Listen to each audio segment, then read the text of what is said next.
All right, Seismic Sounds of the Underground. We got a great one for everyone today. This is going to be a fun one because we got a gentleman from a very fun band, and it's not often, kind of practically almost never the way you can say the word fun with sludge and doom metal.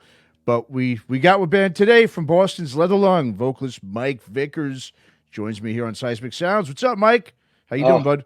I'm doing great. That was an excellent intro, and I'm really glad to hear that that is something that's one of your takeaways. That it's fun.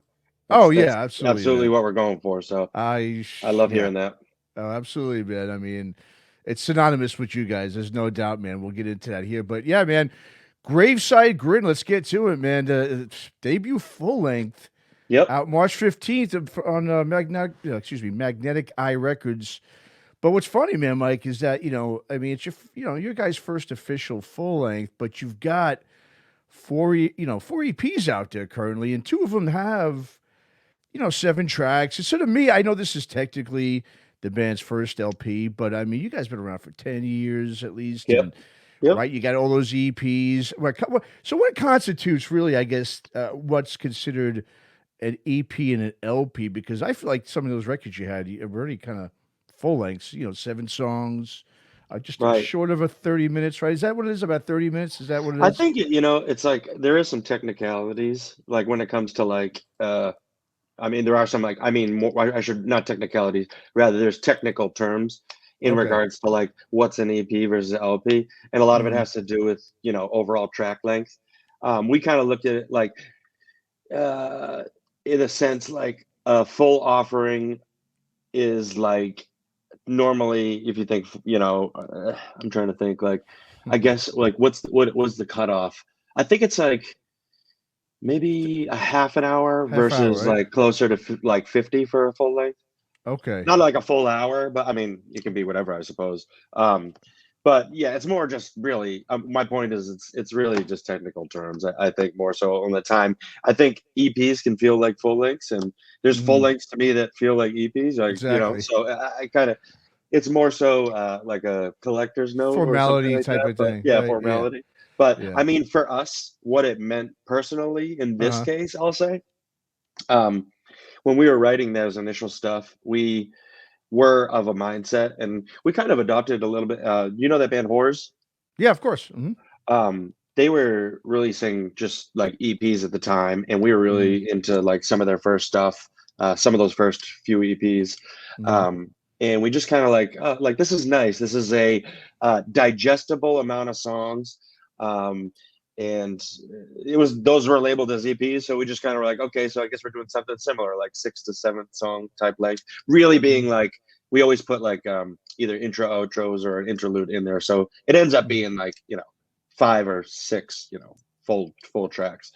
Okay. Um, but part of it was, that mindset, like, oh, this is a nice digestible thing. And another part of it was just like, that's just where we were at in regards to our ability to write and timelines and things like that. Like, that's just where we were. By the time it came, you felt appropriate to do another release. That's how many songs we had.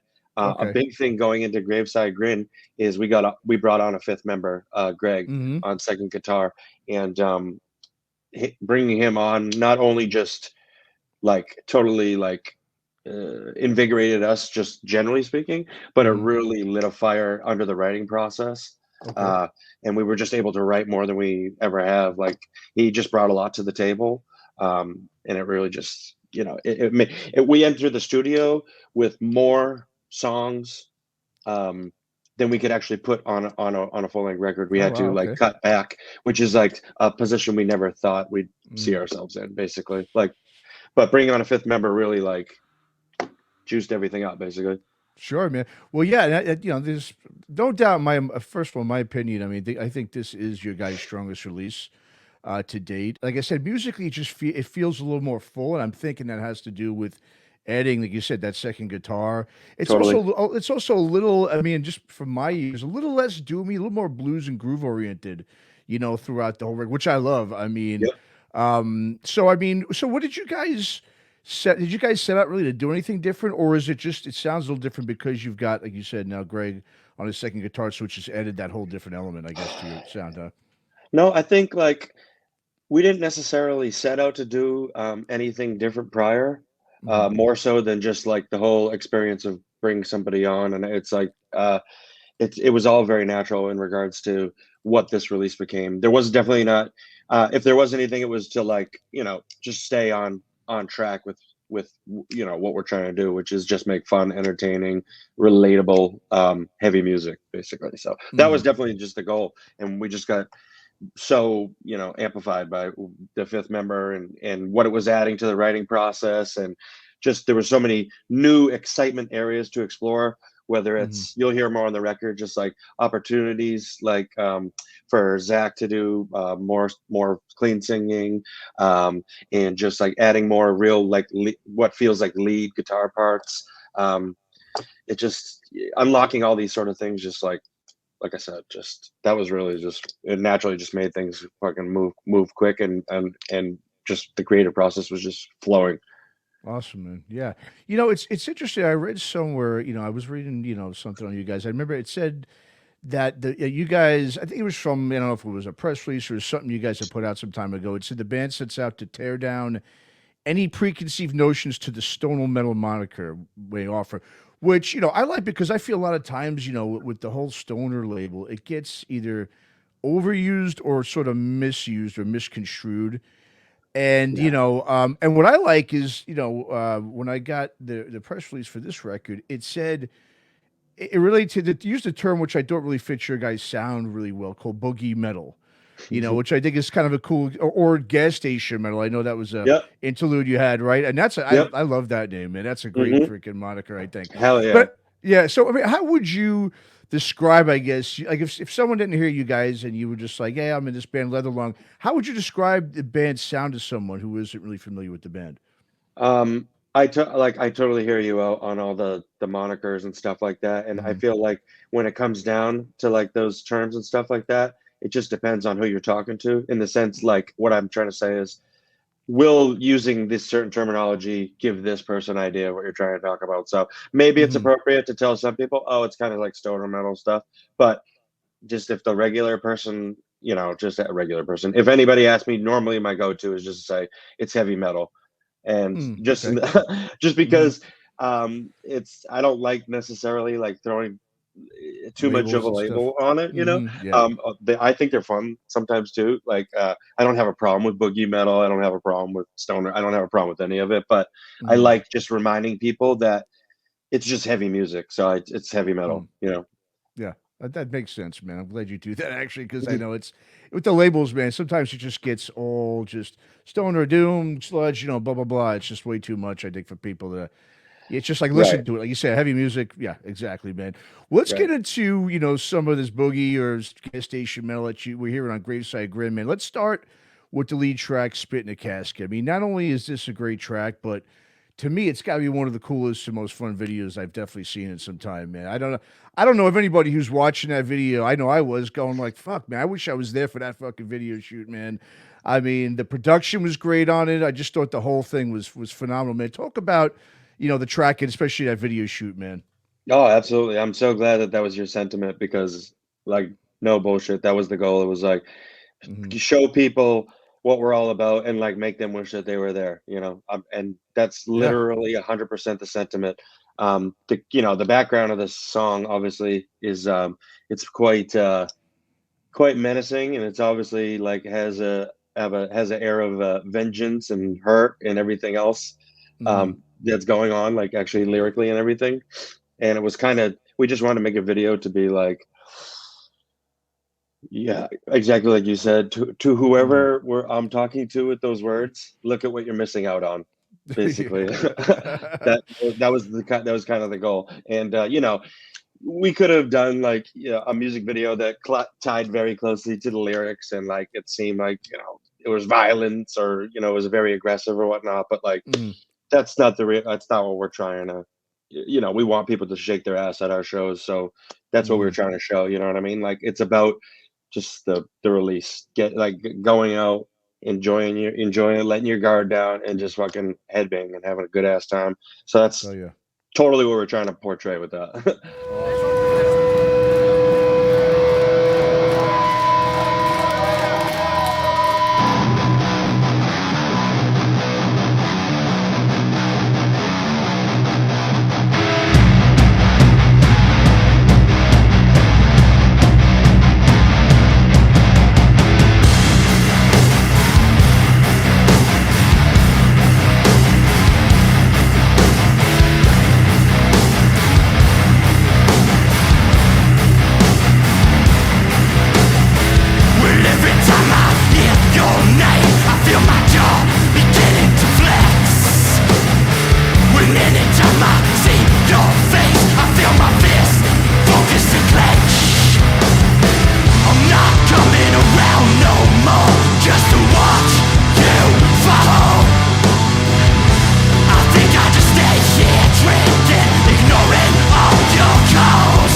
know, and another video. I mean, speaking of drinking, partying, and everything, man. Another video and single you guys have out there is for the track "Empty Bottle Boogie." You know, I mean, so I grew up in New York City, and there's a hardcore band from my neighborhood. It's called No Redeeming Social Value, and the thing what they used to do was their thing was 40s of Old English. Yeah. They sung about oldie all the time. Yes. And, you know, and it got to the point where I believe they actually eventually got sponsored by Old English because they just sung about it all the time. So you guys now with Modelo, I mean, you guys Right. to Modelo a day on Old English, man. I mean, you obviously never miss a moment to get that beer and anything you guys do, which is great. And hey, admittedly, I agree with you. I think it's pretty much the best of the less expensive beer that's out there, man. Hey, you it's ain't good beer. wrong, man. I've done them all, but I don't know. I Yeah. always landed right back to Modelo. It's just clean, crisp, refreshing. Can't go wrong. It never does me wrong. You know, have you ever heard of the band 1,000 Mods? Of course, yeah, from Greece. Yes, Yeah. okay. Mhm. What actually it's kind of funny, like, you know, what actually kicked off like the Modelo obsession for us many years ago. There was one summer where like we were heavily into the band 1,000 Mods, and we just like came up with this ridiculous challenge between a few of us that were like, we're gonna drink 1,000 Modelos and call it like the 1,000 Mods challenge. And that's like, nice. I've been on a Modelo kick like since that summer. So yeah, man. Well, yeah. Go ahead. Yeah, sorry. Oh no! I'm just saying. I'm glad you noticed. Like, yeah, we do try and put them into every shot possible. Oh yeah, man. Especially in that video, man. You got it in every shot, man. That's pretty funny, man. Yeah, another great song too. But and speaking of beer, I did see that you guys even have your own beer that you collaborate on with Widowmaker Brewing, right? Called Die Bar Devil. Oh, talk about that beer. How did you? You know what? Let me go grab it. I have one in my fridge. I can hold it up to give you like a visual of it. Hold on. Perfect. Thanks for the patience. Yeah, of course. Yeah, I still have one kicking around. Oh, so nice. we made this beer. Let me see. Boop. Yeah. Ooh, yeah. It's called Die Bar Devil. It's done in. Sorry, I'm so confused with how the camera works. There you go. It's called Die Bar Devil. We did it in collaboration with this brewery called Widowmaker Brewing in Braintree, Mass. They also have another location in Brighton now, I believe. But yeah, they hit us up. They asked us if we'd be interested in doing the beer collab. We were like, hell yeah.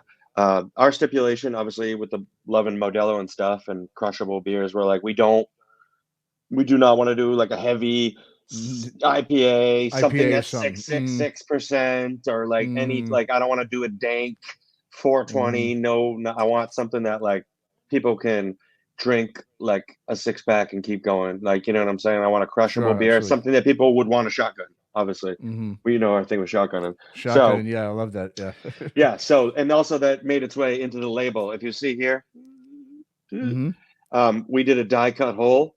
Oh hell yeah! I don't know if you've seen any of the Instagram videos or whatever, but like, yeah, sure. It's the whole. So you can do it with a key or you do it like a thumb or with a thumb or whatever. But because normally these with the when it's like done by a craft beer company, it's got like this like sticker on it.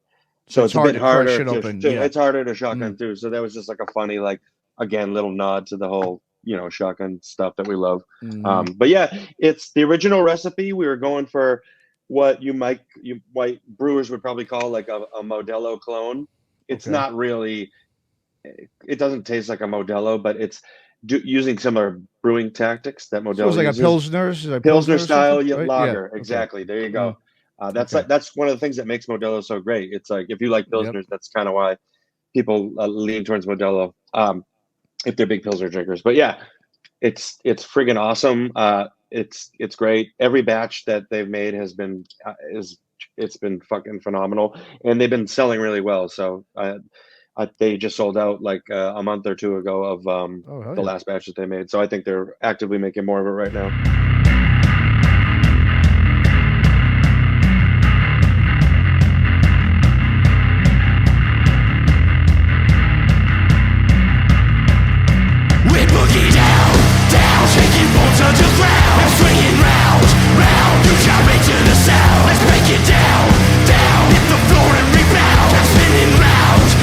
Pass that bottle around.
again, soaking up every ounce of sin.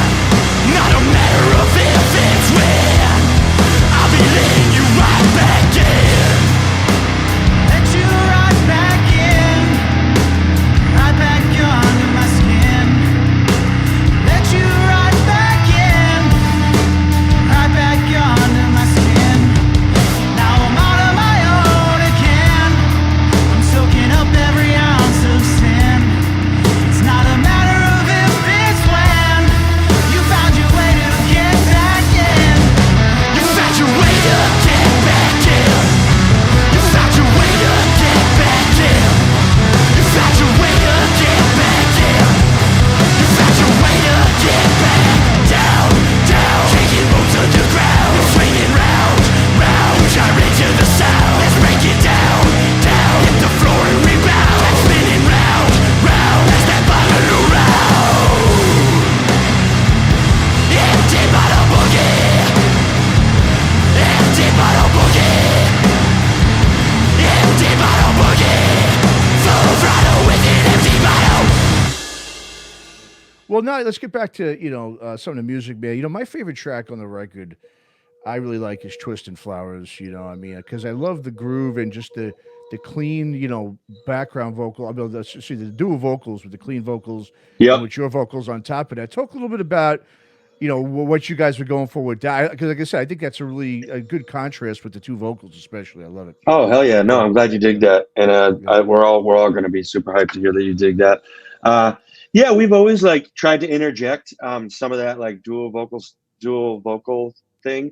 I'm like a huge fan of Acid Bath and stuff like that. That kind of does the two sides of it. You know what I mean?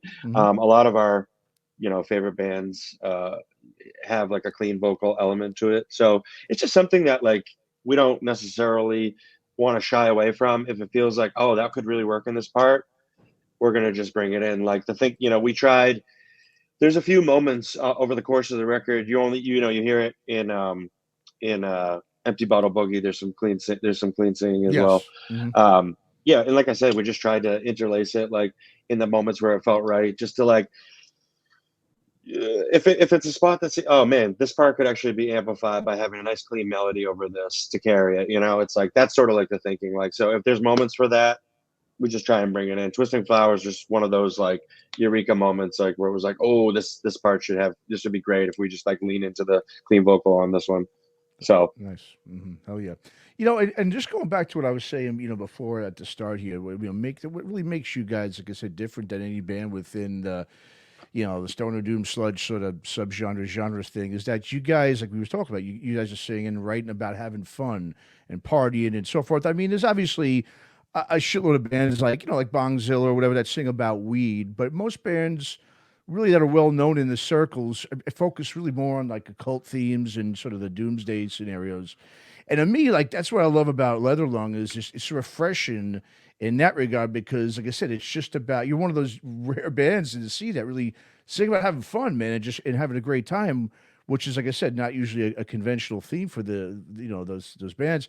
Do you think that by doing something different with your lyrical approach and just what the band's all about, that it's sort of easy, I guess, to separate Leatherlung from most of the bands within the scene, because you're doing, like I said, what virtually no one else is doing? Or is it the opposite, where because your shows are very, energetic, fun, debaucherous, that the other bands, I'm sure, really probably have a hard time even maybe following you guys? If you're opening for a band, I don't know how anyone can follow what you guys are doing within that vernacular and that scene and that sound, man. I mean, what do you think? What have you seen with the audiences and so forth that you could kind of fill me in on when it comes to? Yeah, I'll tell you right now. Before we get on the stage, our absolute goal is to make whoever has to follow us not want to follow us. Yeah, that's 100% not our goal, and that's not out of like hate or spite. That's because we want to do literally the sickest performance ever and get everybody as hyped as possible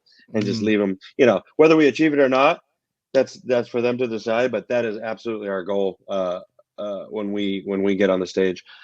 That's just the mindset. Like it's when people pay to go to a show, I assume that they're paying to be entertained, And I don't mean like some shock value bullshit. I just mean that Mhm. they're going. You paid money to go have a good time, to have a release, to feel something, and that's what we're here to bring. Like standing up there, low energy, um, singing about things that I can't necessarily relate to. Mhm. I don't.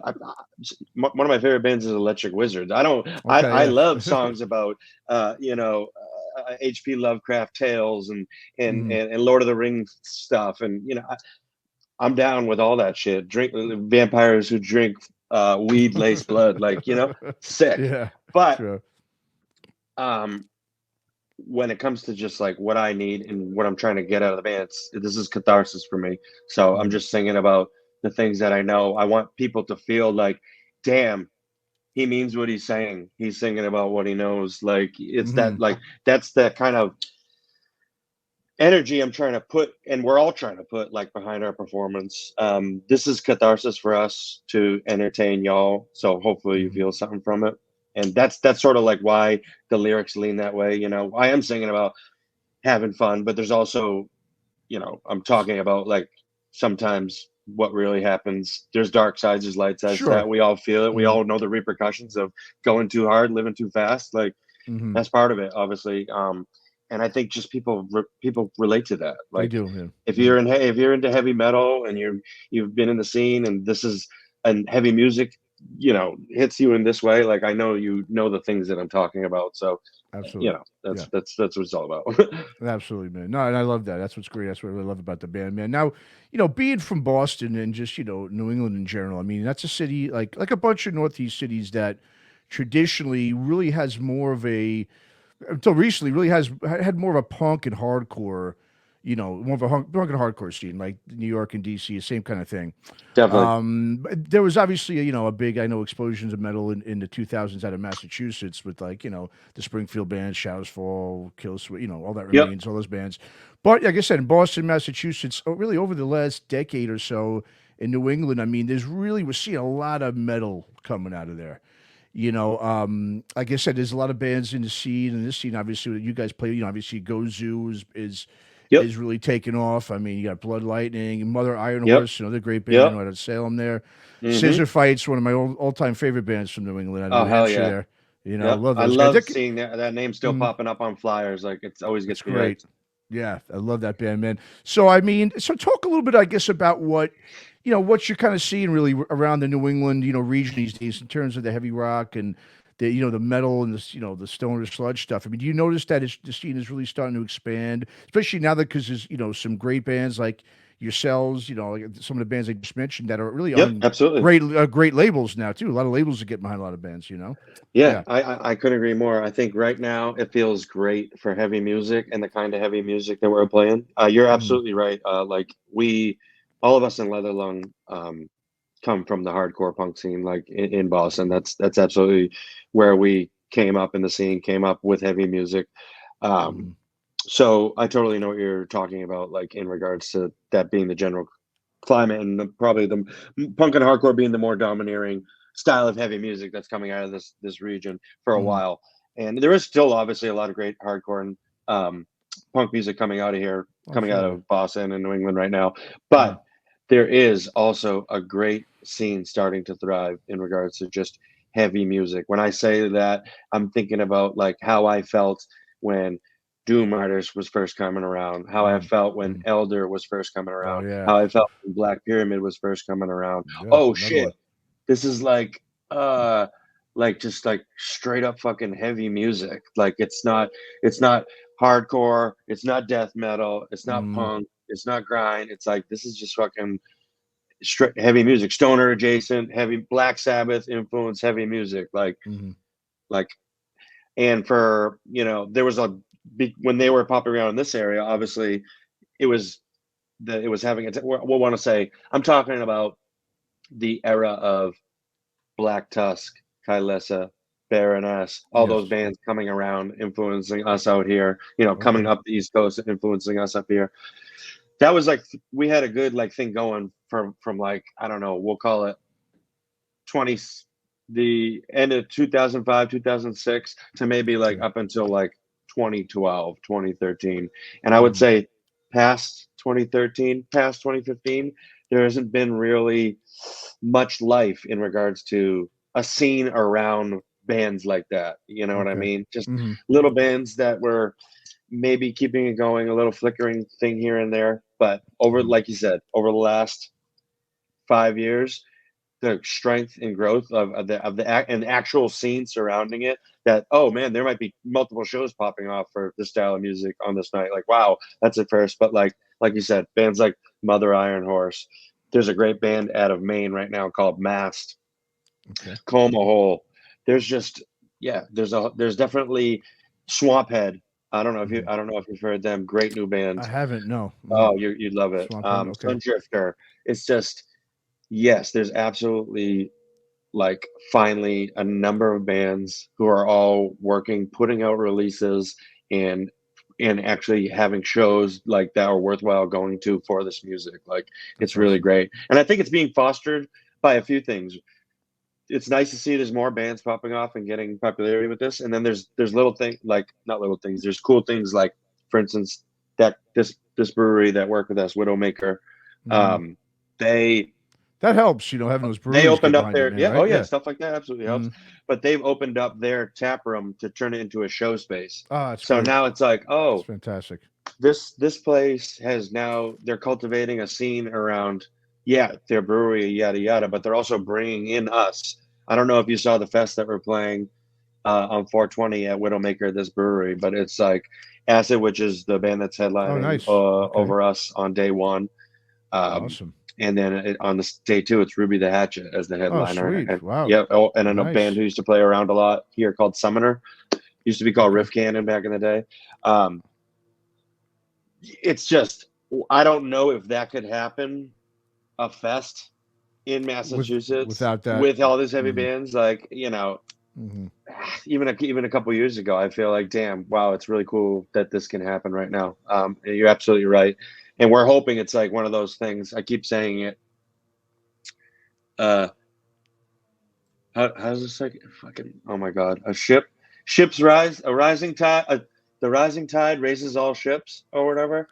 So meaning, it's true, man. Scene's doing good. We're all doing good. I want all these bands to do good. To just keep, like, everybody, come on, let's pile on each other. Let's all show support. Let's keep this shit going, because it's so nice to have it. You know what I mean? Let's just keep making it better, keep supporting it. Yeah, and you're right about, with the microbrews. I mean, that's happening out here in California, where it's like, it's what's keeping this kind of music going, is because they're getting behind them, and they're, like I said, opening up showrooms and everything, and it's great to see, man. Like I said, it's because, like you said, it's to keep it going, because I think a lot of us should take it for granted over years that this thing will just keep going on autopilot, and it's not not how it is, man. So no. So yeah, absolutely. Exactly. So now, the release date for, Graveside Grin, it's just right around the corner, man, March 15th. What's the plan for the band now going forward to help really push this kick-ass record? I know you guys in the past you played Desert Fest New York, you've played Psycho Vegas previously. Are you looking to do more of the festival thing? Are you guys maybe going to tour either here or overseas? Or what's just the ideal plan, I should say, for Leatherlung in 2024? Hell yeah, no, I'm glad you asked. We're finally found ourselves. It's been... all the touring that we've done previously has been pretty regional based and all DIY, in the sense that, we just reached out to bands, made shows happen, talked to friends, did all that. We really wanted to take this record on the road in as much of a sincere and dedicated way as possible, and we really tried to work hard to get ourselves a booking agent, and we finally are working with a great booking agent. So right now it's looking like we're going to be getting on the road in July. Okay. Awesome. We're going to be coming down towards the south, doing like a pretty good loop down to the south and back up. And we're working on that right now. And then we're working on another run in September that I don't want to I don't want to jinx. Sure. But right now we're working on doing another good sized run in September as well. So right now, July and September look like our touring months, and you'll definitely be seeing something very soon about July. Okay, cool. We're very excited to share that. And yeah, we're just trying to like literally, like we were speaking earlier, bring it to as many stages as possible. Show people like, hey, this is what we have recognized time and time again the value in somebody seeing our live show, because I believe it translates well to then going back to listening to the music. And thankfully there's live videos and shit, but I feel like when you come out and see a live show, you then go back and listen to the music differently. You're like, you have a lot more context when you, I don't know, just kind of really catch the true vibe of what the band is about. So we're excited to do that. We're very excited to like bring this out to stages that we have not played before, bring this out to people who have been messaging us time and time again, come here, come there. Nice. We've, like you said, we've been a band for 10 years. We've been busting our ass to fucking try and make this happen. It finally feels like, okay, shit. It's finally moving. It's finally working. So we're fucking. Yeah, man. It is great like you said, great record. You're on a great label to it, Magnetic Guys. So I mean, yeah, you guys are, I think, are ready to really take off, with this record. And for everyone that's out there now, check it out. Graveside Grin. The album is out March 15th on Magnetic Guy. It's the first official LP from Boston Boogie Metal Vets, Leather Lung. And Mike, where should we send the listeners and viewers to keep up with all things Leather Lung, as well as to purchase music and merch and all that good stuff? What's the best spot? Yeah. Yep. I mean, ideally, the thing that we try and push the most right now is our Instagram. Okay. It seems like, if you go to the Instagram, take a look so you can see what the hell we look like, and then head over to Spotify and play that shit as much as you can. Oh yeah. It's all about the plays these days, like for real. So if you keep playing us on Spotify, I know some people want to call Spotify the devil, and they absolutely are, but if you want to help Leather Lung, play us as much as you can on Spotify. Yeah, it's about a necessary evil, pretty much, is what Spotify is, right? Yep. Yeah, exactly, man. All right, well, everyone check that out. Leather Lung, Graveside Grin out March 15th. Mike, man, appreciate you coming on Seismic Sounds my here, pleasure, man. My pleasure. Great talking stuff. And yeah, man, I really appreciate talking to you, man. Great chatting with you. Right the hell back at you. Great questions, great interview. Thank you.